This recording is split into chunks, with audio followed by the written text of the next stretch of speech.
What is up, guys? Gene Fetty back at you with another episode of the All Access podcast from Dent Repair Now. It's Shop Talk Sunday. This is going to be a little shorter episode because, as you were going to find out, if I can move correctly, I still need to put a little bit of time into this nightmare of a car. And that's what I want to talk about today. So, guys, this is episode 60. We are on our way, and I'm keeping my promise to you to have a new episode out every single week, all year long. I don't want to miss one. Sunday, March 8th, 1 week post level up. I've got some feedback from some of the students that have already gone back this week and put into play things that they learned at class that they're already working with and changing how they fix dents and everything. It's amazing. It's amazing to hear that feedback. Guys, if you're listening and you are one of those students, thanks so much. We appreciate you guys coming out to support the class. And we hope that in turn we supported you in your journey. Coming up 1 week from today, actually, me and Melissa are hopping on a plane and flying over to Milan for the DB Expo. Also going to get to hang out at the training with Bryce and Geddes, and hopefully Bryce, we might talk about this repair. Might be able to pick Bryce's brain a little bit. Anyways, going over to, right, for the Kiko hoodie on this morning, go over and support Bryce with some Kiko products and make sure that he has all the tools he needs to help do the amazing repairs that he does. So really excited for that. I've been studying up on my Italian with some Duolingo action. It's pretty cool. It's more fun to learn than Spanish was back in high school. So we're getting there. I can order a coffee. I can get a baguette. I can talk about my brother and sister and my kids. Anyways, it's coming along. I'm not even sure how much Italian I'll need, but also me and Melissa and I are heading back to Italy in September for our 25th anniversary, and this is just a good dry run, study up, get ready to go, and stay there for a couple of weeks. So really looking forward to all of that.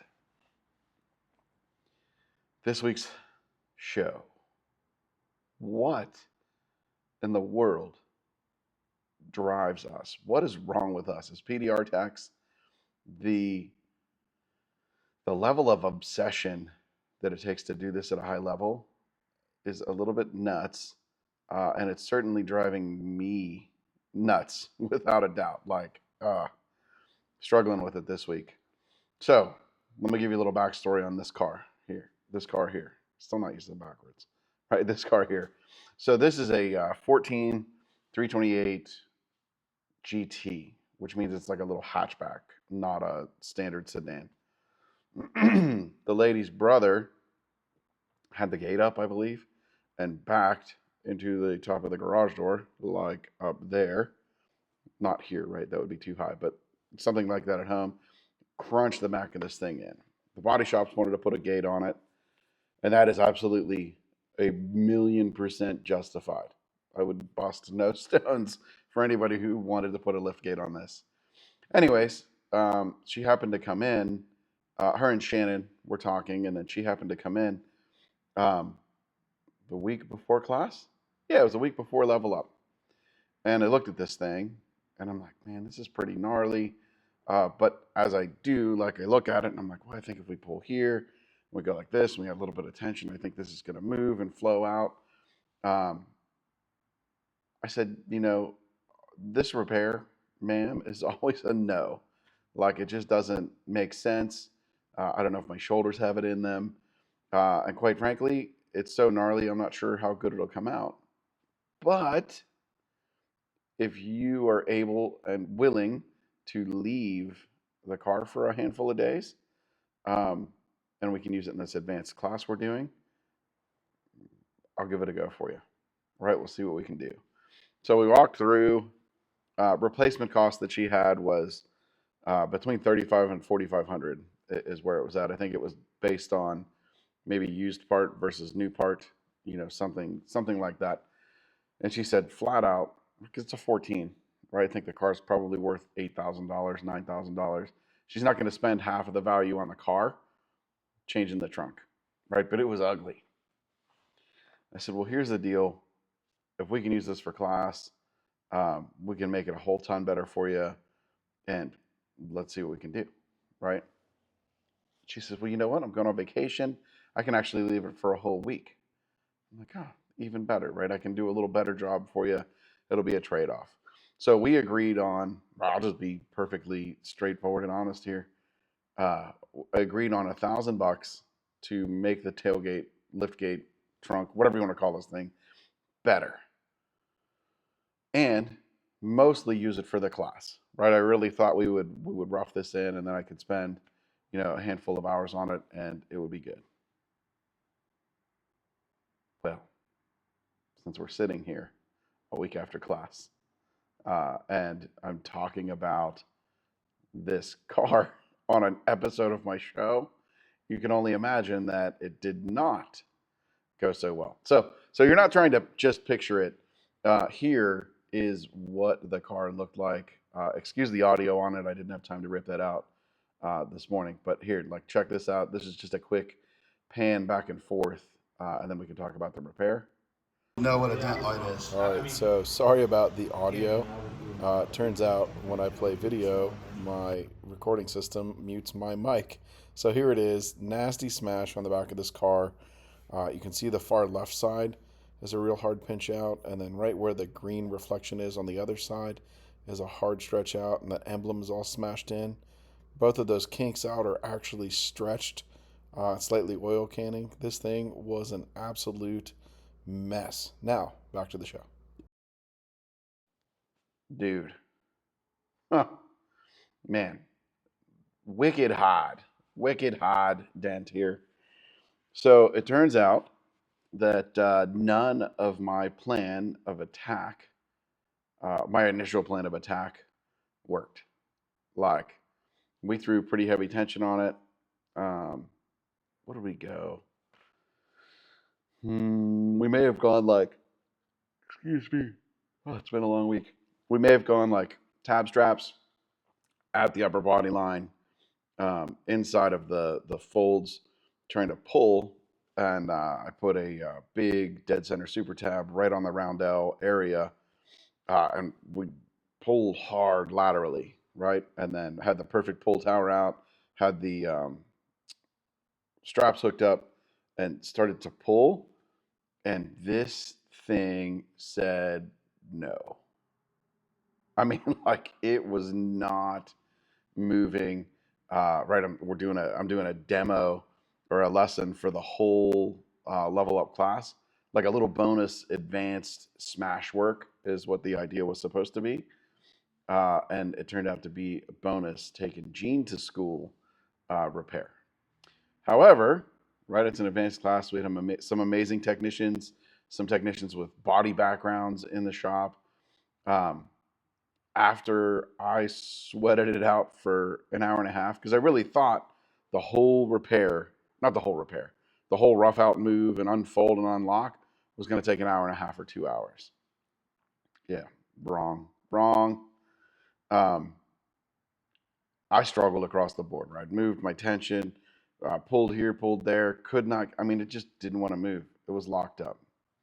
In hindsight, me and John were talking, and the metal 12 years ago is a lot heavier than the metal today, and also German steel, right? If this were a Toyota with similar damage, again, we were talking, and we're like, man, we would have ripped the trunk apart as hard as we were pulling. So anyways, after I stood there and worked and sweated and literally and figuratively sweated how to go after the repair, we sort of paused, and I'm like, man, I don't want these guys watching me struggle on a car all day. That's dumb. It's not what they're here for. So we split up, because there were a few guys in the class that just they don't have any desire to be heavy smash guys.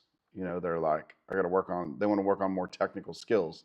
So we split it up, but a handful of guys stayed back with me. Matt, John, Jeremy, like, and we started really dissecting this thing, right? We had to, for sure, channel our inner Bryce Kelly to see what we can do here, right? So we end up going Keith's big, giant yellow straps, right? The big, super heavy ones with Porta Power outside outside of the entire repair, right? The whole width of the hatch and full push with hydraulic pressure. In fact, so much hydraulic pressure that we couldn't loosen, we couldn't get the ram to retract. We were pushing so hard.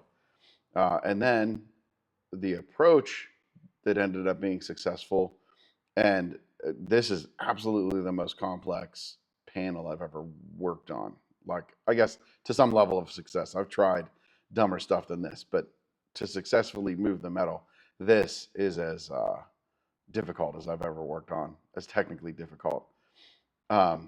So John, our one student from Philly, was a former body guy, like really had a good understanding of metal and shapes of metal and how it moves. And then Matt from Tennessee Valley Dent Repair, right, had a whole different perspective on metal flow and metal movement.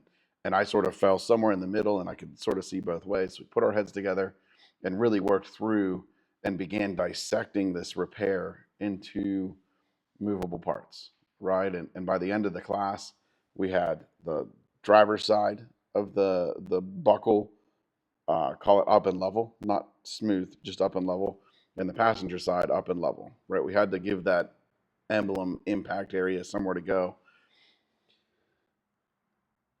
Then I came back in, right? And then this is where the obsession starts to come. Like I can't let it go. I can't quit. I have to get this thing figured out, right? I can't let this car beat me. I won't let this car beat me. Wrapped up the class, and I said, and here's a little extra added pressure for me. I was like, oh, guys, I'll send you a video when it's done, and we'll see where we get this thing to. Now, mind you, right, I only promised drastic improvements, not anywhere near a real repair or full repair. But now, right, we're also vested in this thing that I feel absolutely compelled to make this as nice as possible, which is what I'm struggling with, which is why I'm here on a Sunday morning to talk to you guys before I get back on this and put some more time into it. So we come back in Monday, right? We were exhausted Sunday. Monday, start tearing this thing apart. It's got a cool spoiler that comes up at like, I think 60 miles an hour. It flips up and then it flips down. Thank goodness that whole cartridge comes out. So I've got access from underneath. I've got access from the top, and we can get in. I tried a bunch of stuff to get it to move, like I'm going the wrong way. The emblem, right? Why is that so hard? The emblem right there and right above was just so kinked in, like almost folded in. And actually the two kinks out are actually stretched. There's a little bit of stretched metal in both of those. Anyways, I'm using heat. We're applying some tension. Like what it ended up taking to get this thing to move was I went with Keith's green straps and I glued extra. Like normally I would glue like the front 2 inches. I probably glued almost 4 inches. And the reason I went with the straps is on this car, there's a little bit of a concave right below the body line. So we got a hard angle here and then a deeper, harder angle back there. I'm normally a tab strap guy from Kiko, but I just couldn't get the adhesion, right? I kept wanting to break free because I couldn't mold around the shape. So I said, all right, let's go Keith's straps. And then I went with K Power.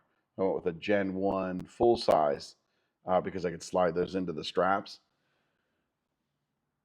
I don't know what, maybe Danny will chime in if he listens to this. I don't know what the maximum power is on a K power on a full size, but I sent it like it was all I had, cranking even with a ratchet. And thank goodness those straps were able to conform and just rip. I mean, not rip, but like just pull and pull and pull. And then I was able to come in with my trusty R4, right? R4 tip. And my favorite phenolic tip, this little stubby from Anson. And I was able to get in with it was actually the good double bend from Dentcraft with that ridiculous amount of outward pressure.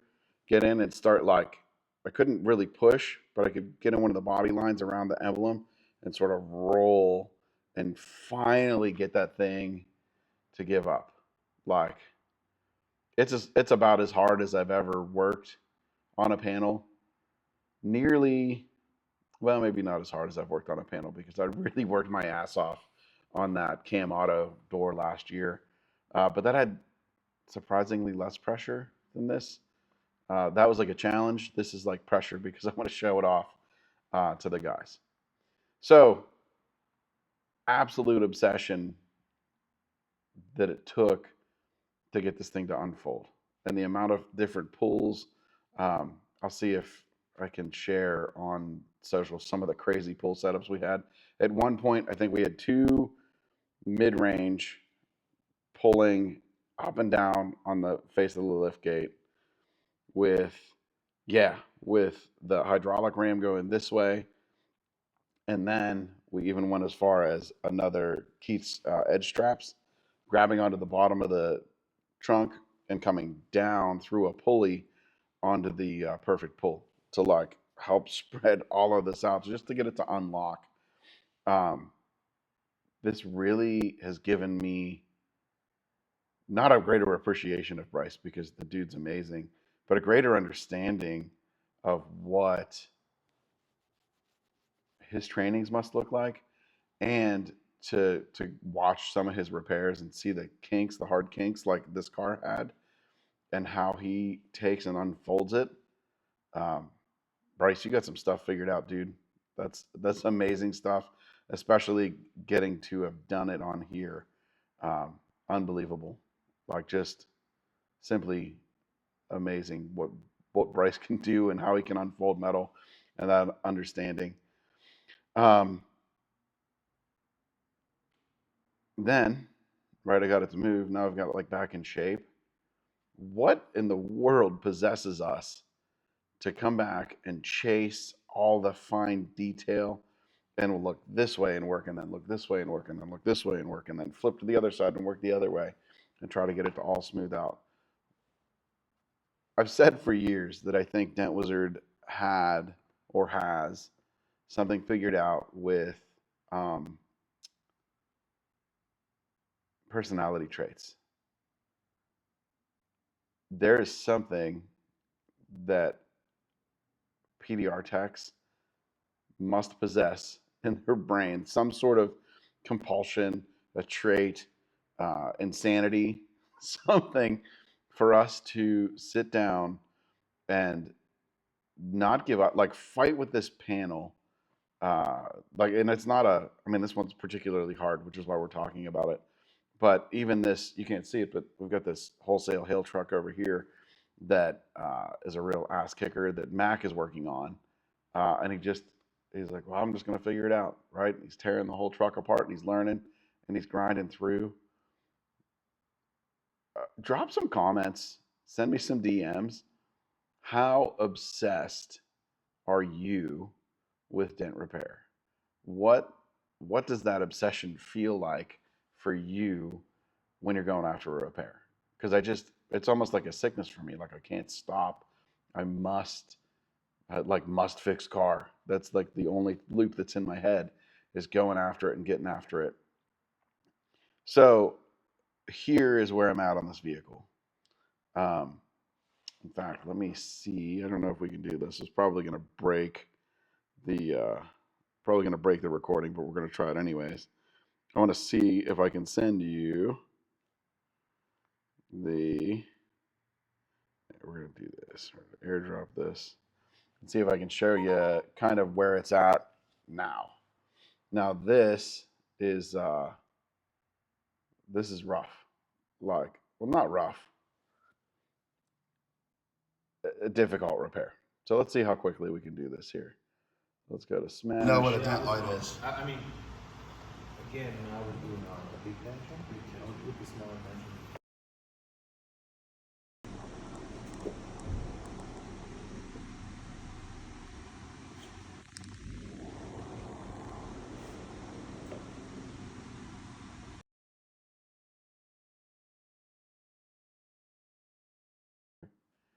What is possessing me to continue working on this thing, right? This lady has received way more than what she asked for. I know when she comes in tomorrow to pick it up, she's going to be completely stoked. How far do you go on these things? What is, well, not normal, because we're obviously all not normal because we do PDR and we obsess over this stuff. Where do you draw the line? What makes sense?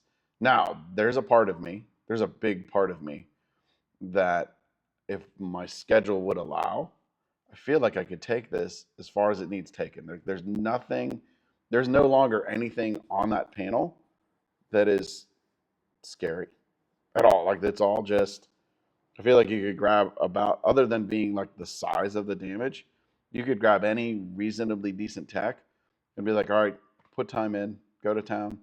Let's see what this looks like. And actually, so we talked about Jay Ma on the last show, that Superior PDR Taiwan, and how they work in teams. This is the perfect kind of vehicle where that team would really shine. You know, we all tag teamed and got it started, and then everybody went home, and then Gene's here to finish. I would love to be able to tap somebody else in to just put some reps through all this cleanup work, right? Even going back to some of the advanced skills where I've really got to watch Bryce and Shane in the middle of these big smash repairs. It's boring. It's tedious. It's just literally in there just picking out details and working through. Like, what does it take to get this stuff done? What is wrong with our brains that we obsess over this and go after it? Obviously, I'm not going to take this to a Bryce Kelly level repair. However, I learned so much, so much about metal movement, and really, like, I do a ton of glute pull. I do a ton of teaching. 24 years into the business, and I'm still learning how metal moves. Like, that's the, I guess, the exciting part, and the challenging part is I get to see how this moves and see what's going on, and learn. Excuse me. Continue to learn every day, right? And every time I teach a class, I continue to learn. But what I can't figure out is what drives this ridiculous amount of obsession over these cars. I'm going to put another hour or two into this thing, and we'll see how good we get it. Again, I promise it's not going to be Bryce Kelly level amazing. And I'm hoping to maybe sneak my metas on when she comes to pick up, just to see how stoked the customer is. And maybe I'll get roasted for showing you guys this repair and how imperfect it is. But it's real. And part of this show is being here to talk about it and share real stuff. I just wanted to get some thoughts out there about the obsession that it takes to do this stuff. And is it a blessing or a curse? Is it a benefit? I don't know. I don't know what the answer is, but that's pretty cool. So, wish me luck. Shoulders are tired. Oh, and we're putting a new ceiling. We're working on the studio remodel, which is another reason we're out here. Putting a drop ceiling in. The acoustics are already so much better. I can't wait for the lighting to get better. Got some new slat wall to put up. We're going to work on our background. And we'll put in a little store and have some tools for sale for the local PDR / auto body community if they want to grab some stuff. So excited that build is underway. Italy in a week. Oh, let's talk about a couple of tools. So first, I want to give a shout out to, I think it's Thad Treese from Dent Proof. Sent me this sweet ePay paddle. So I think it was Thad's dad, and I'm sorry I can't remember the name real quick. We were talking at MTE. Before that, we talked in Vegas. Anyways, messaging on Instagram, and we were talking about the stingers and like they can get beat up, and I'm not super happy that they are getting so beat up because I thought we had a hard, super solid wood. But like it is what it is. It's I've still got more. I still love them. I still love how it works. I just wish it was a bit more durable. So he said, "Hey, we've got this ePay wood that my son's been making some paddles out of. I'd love to send you one. So check this bad boy out. It is big. It's wide. Nice leather on this face. Beautiful, beautiful craftsmanship. The old paracord handle. It's a little heavy, but man, shout out, dude. I love it. Thank you so much. Go check out Dent Proof. He just did a crazy hard repair on a Chevy Volt, maybe like quarter panel smash into the jam, into the door. I think he shot most of it time lapse. Very great repair, dude. You killed it. That is awesome. So thanks, Dent Proof. I gotta give another shout out to Izzy. Izzy does PDR, one of my old AAI students, and he came over to Dent Repair now when we switched, and we still message pretty regularly. He made this cool lending hammer for me. So polished ball bearing tips that you can thread out and put in. Right there's the. Let's see if we can do the Izzy does PDR. There we go. There's his logo. Izzy does PDR. Carbon fiber with a slightly oversized handle. Very comfortable. I don't think they're in production, but this is a super cool gift. Izzy, I appreciate it. And he also made me a Purple Heart knockdown, which is not on the counter in front of me, to match my Stinger. Dude, much appreciated. Thank you, thank you, thank you. So the Izzy does PDR hammer. I think he even tigged up, like did the welding. Pretty nice work, man. And it does strike the car pretty nice. I dig it. And I got this a while ago, and I had to fix it. Sorry, Jean. So the Zammer, right? The Jean's signature tapper. When it comes without a ball, right? So I've modified it a little bit, and I think you can get these from A1 now. And when John does it, he just taps like this, and he's got his finger on it. I did not like how it felt on my hand. So much like the Stinger, and I think I saw these at MTE, and I'm like, well, I have my Zammer. I just tapped the bottom. All the difference in the world putting the ball on the end of this. This went from like, man, it's awkward in my hand, I can't strike it nice, to perfect. And it is a nice, like, Stinger's my lightest, then the Zammer. I don't even know what he calls this thing, but it will forever be the Zammer in my book. And then up to the VIP paddle. So based on the weight of strike I'm looking for, right? Lightest, medium, and hard because it's metal on metal, which is nice. And then if I need to move a little bit more material, like these are my go-to paddles. I'm so glad that I was able to thread that ball in there. Check those out at pdrtool.com. A1. Chase Dolan from a couple episodes ago had his setup like that too. And I don't want to say it changes the game, but it turned it into a paddle that I enjoy using instead of one that I was like, I don't know. A couple simple tools that I'm using on here, right? Since we're doing a little bit of tool talk, that are underrated and they're not expensive. So this little nylon block with the groove cut in it from, I believe, Dentcraft. Awesome for right under here. Right, I've got the holes where the license plate lights go and the handle. I'm able to get this on the metal and protect it. Very good stuff. I've got a whole selection of these things. Like, just buy them all. I probably should buy the Slago from Dent Slayer if those are out. And then, like, my VIP machined 2x4 and my VIP machined not 2x4, something by 4 with a magnet. These and some wood have been amazingly helpful at getting solid leverage where my tool's not slipping and taking up some of the space in this repair. So, like, add these to your arsenal. And I have been playing around with the new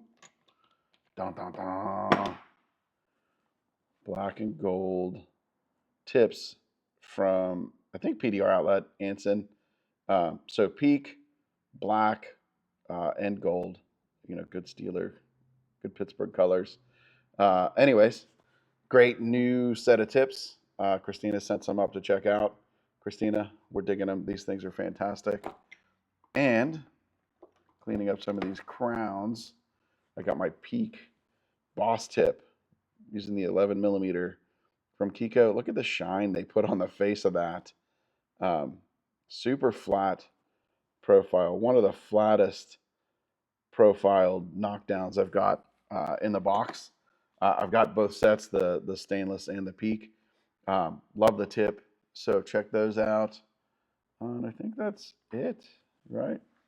Already showed you the old Dentcraft double bend workhorse. If you don't have that, you need it. I'm sure this made the 2025 like tools you got to have in your box. So that thing is awesome, guys.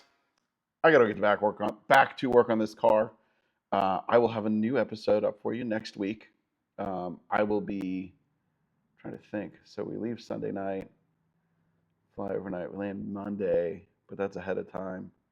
Anyways, I will get you a new episode dropped. It'll show up for you Monday. And then I'm hoping to record a show in Italy, and also me and Melissa and I, whatever the right way is, I don't care. Anyways, we are planning on vlogging the whole trip to see how that goes. So super excited. Keep an eye out. If you're going to the DB Expo, I'll see you over there. And if not, I'll see you when I see you. As always, go follow us at Dent Repair Now. Give us some more followers. And drop those comments, guys. What is your level of obsession like? Because I'm pretty sure that mine is all the way off the charts crazy. So wish me luck on this. I'll see if we can't share the video somewhere. Maybe a secret link. I don't know. We'll see what it's like. Guys, thanks so much for listening. I will see you on the next episode.